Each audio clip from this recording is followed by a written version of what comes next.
肩胸部骨骼后侧的结构该怎么画呢？首先我们要画它的整个胸腔，然后注意胸腔下端形状，它是扩开的一个开口，不要往里收。然后胸腔整个前面的弧度要更圆些，后面的弧度呢更略平一些。这个是中间概括的胸椎。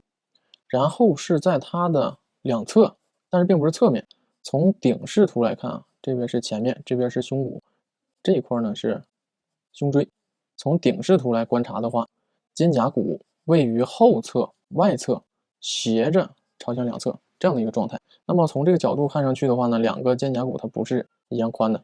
这个我们是正对着它这个肩胛骨面，这边呢是转过去的，我们看到的是这个面，这边看到的是这个面，这一点是要注意的。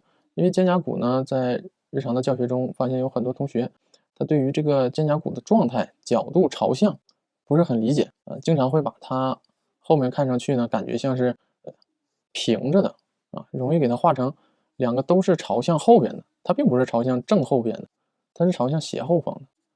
就相当于胸腔是一个方形的话，它是在两个角上的，而不是在后面的。咱们这个本子呢，你既可以用来描，也可以用来临摹，也可以在旁边摆空白的地方呢记笔记。